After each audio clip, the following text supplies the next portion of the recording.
I asked my mother-in-law for a day off to grieve. You're overreacting, she said. I smiled. Fine. I rewrote the will, excluding her. She learned I inherited everything, including her share, and collapsed. So this whole mess started about 3 months ago when my world basically got flipped upside down. I'm talking full-on, life-changing chaos that nobody sees coming, you know? I'd been working at my mother-in-law Patricia's real estate company for like 5 years straight. Not because I loved selling houses or anything. Honestly, the whole thing was pretty soul-crushing most days. But my husband Jake had this whole family business dream going on, and Patricia kept promising we'd eventually take over everything. She was always going on about legacy this, family legacy that. You get the picture. The thing is, Patricia wasn't just my boss. She basically controlled every aspect of our lives. Where we lived, what car we drove, even where we went on vacation.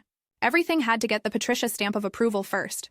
Jake thought it was normal because that's how he grew up, but for me, coming from a pretty chill family where people actually respected boundaries, it was like living in some weird control experiment. Anyway, the day that changed everything started normal enough. I was sitting at my desk, scrolling through Zillow listings and trying to look busy, when my phone rang. It was my sister calling from back home in Ohio. Hey, I need you to sit down for this one, she said, and I could tell from her voice that whatever was coming wasn't good news. Turns out my dad had been in a car accident the night before. Some drunk driver ran a red light downtown and just completely destroyed his Honda Civic. Dad was in the ICU, and the doctors weren't sure if he was going to make it through the next 48 hours. I'm not gonna lie, I completely lost it right there, at my desk. We're talking full waterworks, the whole 9 yards. Dad and I had always been super close. He was the guy who taught me to change oil in our garage, who drove me to every soccer game in high school, who walked me down the aisle at my wedding. The thought of losing him was just... Patricia must have heard me crying because she came marching over to my cubicle like she owned the place. Which, technically, she did. What's all this drama about? She asked, not even trying to sound concerned. I explained the situation between sobs, expecting maybe a little human compassion. You know, basic human decency when someone's family member is literally fighting for their life. Instead, Patricia just stood there tapping her fake nails on my desk. Look, I get that you're upset, but we've got the Morrison closing tomorrow, and 3 showings this afternoon. I can't have you falling apart at work. I stared at her like she'd just grown a second head. Patricia, my dad might die. I need to get home to Ohio tonight. You're being way too dramatic about this whole thing. People get in accidents all the time. I'm sure he'll be fine. She waved her hand like she was swatting away my entire family crisis. Besides, you just took time off last month for your cousin's wedding. You can't keep disappearing every time something happens. That's when I realized she wasn't gonna budge, not even a little bit. Here I am, probably facing the worst moment of my entire life, and she's worried about some stupid house showing. Please, I said, trying to keep my voice steady. Just give me a few days. I'll work extra hours when I get back. I'll cover weekends, whatever you need. Patricia shook her head. Absolutely not. You've got responsibilities here. If you leave, now don't bother coming back Monday. The whole office went dead silent. Even Steve from accounting stopped typing on his keyboard. Everyone was staring at us like we were some kind of reality TV show. I took a deep breath and looked Patricia straight in the eye.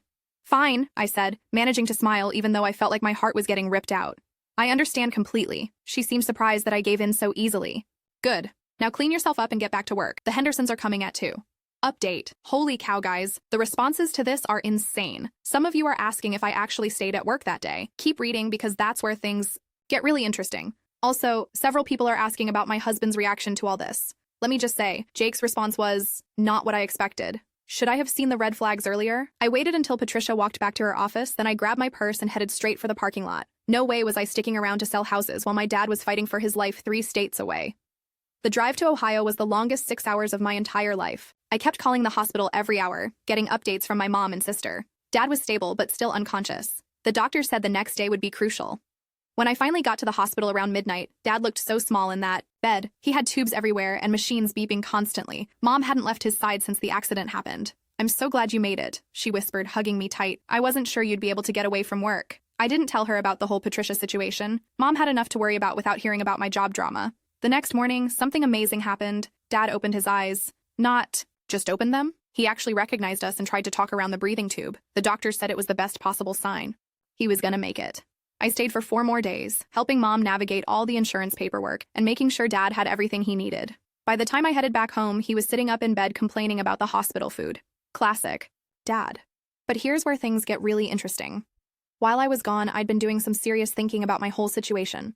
Patricia's reaction to my family emergency had shown me exactly where I stood in her world. I wasn't family. I was just an employee she could push around. See, there was something Patricia didn't know about me. Something nobody at work knew, actually. About 2 years ago, my great-aunt Helen passed away. She was this eccentric old lady who never married, never had kids, and basically treated me like the daughter she never had. Aunt Helen left me everything in her will, and I'm talking everything. Her house in California, her investment portfolio, even her collection of vintage jewelry that turned out to be worth way more than anyone expected. The whole inheritance was worth about $2.8 million. I hadn't told anyone except Jake about it because Aunt Helen had always been super private about money. She'd made me promise to be smart about it, not to let people treat me differently because of it. So I kept working at Patricia's company, kept living our normal middle-class life, and just invested most of the money quietly. But sitting in that hospital waiting room, watching my dad fight for his life while Patricia worried about house showings, something clicked for me. I started thinking about all the ways Patricia had treated me over the years. The constant criticism, the impossible deadlines, the way she talked down to me in front of clients, how she'd made Jake choose between supporting me and keeping peace with his mom more times than I could count. That's when I remembered something else about Aunt Helen's will. She'd included a provision that let me designate beneficiaries for different parts of the inheritance. At the time, I'd listed Jake as the primary beneficiary for everything, and Patricia as a secondary beneficiary for a portion of it. Aunt Helen had insisted on that part. "You never know when family might surprise you," she'd said with this knowing look. "Better to keep your options open." Smart lady, Aunt Helen. Update. Okay, everyone, the comments about keeping options open are cracking me up. Yes, Aunt Helen was basically a fortune-telling genius. And yes, before you ask, I did have legal grounds to change everything. The will had specific language about beneficiary modifications. But here's what nobody's asking about yet. What happened when I got back to the office? Patricia's reaction was, let's just say she showed her true colors even more than I expected. Anyone want to guess what she said about my dad's accident? When I walked back into the office the following Tuesday, Patricia was waiting for me like a spider in her web. She'd positioned herself right at the front desk so she'd see me the second I came through the door. Well, well, she said loud enough for the whole office to hear. Look who decided to show up. I kept walking toward my desk, trying to stay professional. Good morning, Patricia. Don't good morning me. You abandoned your responsibilities last week. The Morrison deal fell through because you weren't here to handle the paperwork. That stopped me dead in my tracks. The Morrison deal was worth about $15,000 in commission, money that went straight into Patricia's pocket, not mine. My father was in the ICU, I said quietly. Patricia laughed. Actually laughed. Oh, please. I called the hospital to check on your little story. Your dad was fine by Thursday. You could have been back here Friday at the latest. The whole office went silent again. I could feel everyone staring at us, waiting to see what would happen. Next. You called the hospital, I asked, not believing what I was hearing. Of course I did. I'm not stupid. I know when employees are trying to take advantage. She crossed her arms like she'd just solved some great mystery. Your dad had a minor fender bender and you turned it into this huge dramatic emergency to get out of work. That's when something inside me just snapped. Not angry snapped, but clarity snapped, like someone had just turned on all the lights in a dark room. You're absolutely right, I said, still smiling. I was totally overreacting about the whole thing. Patricia looked confused. She'd been gearing up for a big fight and I'd just completely deflated her balloon. Well, good. I'm glad you finally see reason. She seemed suspicious of how easily I was agreeing with her. No, you've really opened my eyes here. Family emergencies are just excuses people use to get out of work. I completely understand now. I sat down at my desk and turned on my computer like nothing had happened. Patricia stood there for another minute, probably trying to figure out if I was being sarcastic. But I kept that same pleasant smile on my face and started typing up property listings like it was any other Tuesday. What she didn't know was that I'd already made some phone calls during the drive home from Ohio. First call was to my Aunt Helen's lawyer in California. Turns out changing beneficiaries was actually pretty simple with the way she'd structured everything. I just had to fill out some forms and get them notarized. Second call was to a family lawyer here in town. I wanted to make sure I understood all my options before making any big moves. Third call was to a headhunter I'd met at a networking event last year. She specialized in placing experienced real estate professionals at top firms in the area. By Wednesday, I had 3 job interviews lined up for the following week. By Friday, I'd signed the paperwork removing Patricia as a beneficiary from Aunt Helen's estate. The thing is, Jake didn't know about any of this yet. When I'd originally told him about the inheritance, he'd gotten all weird about keeping it secret from his mom. She's gonna feel left out, he'd said. Maybe we should just tell her so she doesn't feel excluded from family financial decisions. That conversation had been a huge red flag that I'd chosen to ignore at the time. But now, after seeing how Patricia had reacted to my dad's accident, I was starting to understand some things about my husband that I hadn't wanted to face before. See, Jake had this pattern of always siding with his mom when push came to shove. Every major decision in our marriage had somehow ended up being influenced by what Patricia wanted. Where we lived, what car we bought, even what we did for vacation, it all had to pass the Patricia test first. I'd been telling myself it was just cultural differences or family loyalty or whatever. But really, Jake was just scared of his mother. And that fear was stronger than his commitment to protecting his wife. The next week, while Jake was at his Tuesday night bowling league, I drove over to the notary office and officially finalized all the paperwork. Patricia was completely removed from Aunt Helen's will. If something happened to me, everything would go to my parents and sister instead. I also accepted a job offer from Morrison & Associates, the biggest real estate firm in the county. They were offering me a 30% salary increase plus full benefits and 3 weeks paid vacation. But here's the kicker. I didn't tell anyone about either of these things. Not yet. Update. The private messages I'm getting are wild. Yes, I know some of you think I should have talked to Jake first, but honestly, after 5 years of watching him choose his mom over me in every major conflict, I was done having those conversations. And to whoever asked if I felt guilty about the inheritance thing, keep reading. Patricia was about to show me exactly how much guilt I should feel about protecting myself. What happened next made everything crystal clear about the kind of person she really was. 2 weeks later, Patricia called a mandatory staff meeting for Friday afternoon. She'd been acting weird all week, not her usual controlling self, but almost nervous about something. I have an announcement to make, she said once everyone was gathered in the conference room. As you all know, this company has been in my family for 15 years. But I'm getting older, and I need to start thinking about succession planning. My stomach dropped. I had a feeling I knew where this was going. Jake and his wife have been instrumental in building this business, Patricia continued, looking directly at me. So I've decided to restructure things. Effective immediately, I'm promoting Jake to Vice President of Operations, and his wife will be taking over as Director of Sales. Everyone started clapping like this was some kind of celebration, but I could see the trap being set. Of course, with these new responsibilities come new expectations, Patricia went on. No more flexible schedules, no more personal time during business hours, and absolutely no more family emergencies that interfere with client commitments. She was staring straight at me when she said that last part. I expect total dedication to this company. If you can't handle that level of commitment, then maybe this isn't the right place for you.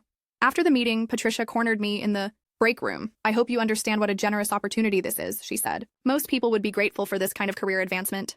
I poured myself a cup of coffee and turned to face her. It really is generous. I'm curious, though. What happens if I decide this opportunity isn't the right fit for me? Patricia's smile got cold real quick. Well, that would be unfortunate, especially since Jake's promotion is contingent on you accepting the director position. If you turn it down, I'd have to reconsider his advancement as well. There it was, the ultimatum I'd been expecting. And of course, she continued, if you were to leave the company entirely, I'd expect you to honor your non-compete agreement. You wouldn't be able to work in real estate anywhere in this county for 2 years. I nodded thoughtfully. That makes perfect sense. Family business, loyalty, and all that. Exactly. I'm so glad you understand. Patricia looked pleased with herself. So I can count on you accepting the director position? I smiled that same pleasant smile I'd been practicing for weeks. Absolutely. This sounds like exactly the kind of opportunity I've been waiting for.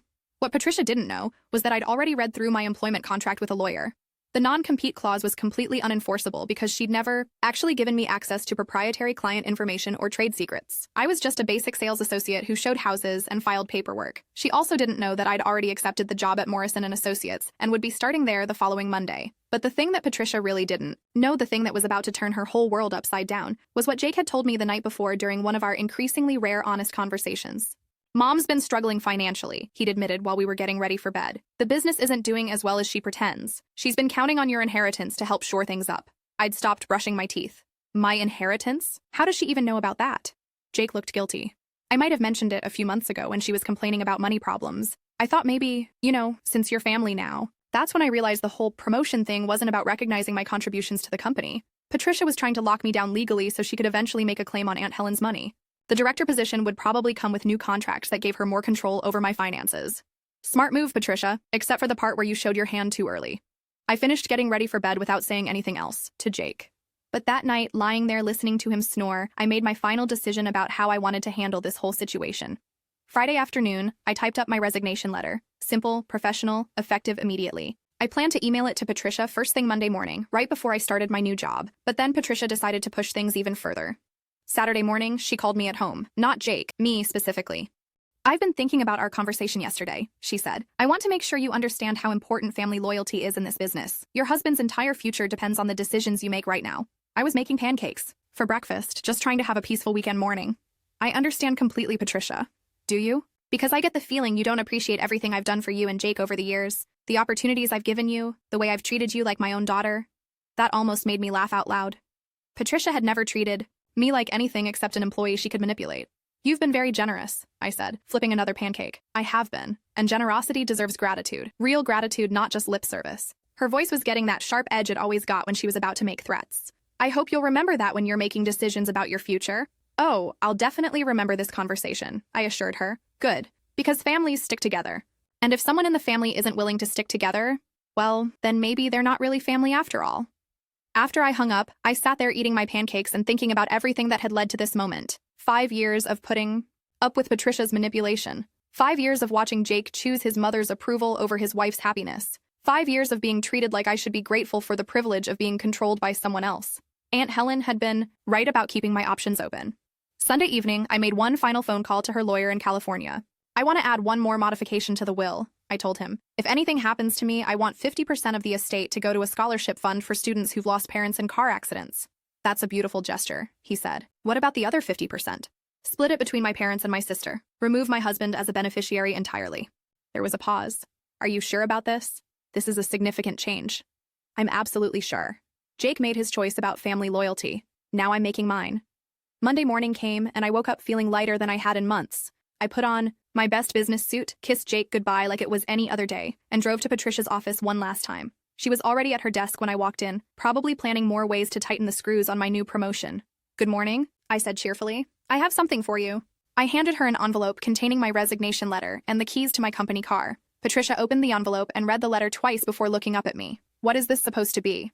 My resignation. Effective immediately. You can't resign. She stood up so fast her chair rolled backward. We talked about this. You have responsibilities here. Not anymore. What about Jake's promotion? What about your director position? I smiled. I'm sure you'll figure something out. You're very resourceful. Patricia's face was turning red. You're making a huge mistake. You'll never work in real estate again. I'll make sure of that. Actually, I start at Morrison & Associates this afternoon. They were very excited to have me. That's when Patricia really lost it. She started yelling about betrayal and family loyalty and how ungrateful I was for everything she'd done for me. The whole office could hear her, but I just stood there smiling and letting her rant. Finally, she played her last card. Jake will never forgive you for this. You're destroying his future. Jake's future is his own responsibility, I said, just like mine is mine. I walked out of that office feeling like I could fly. But the real fireworks were still coming.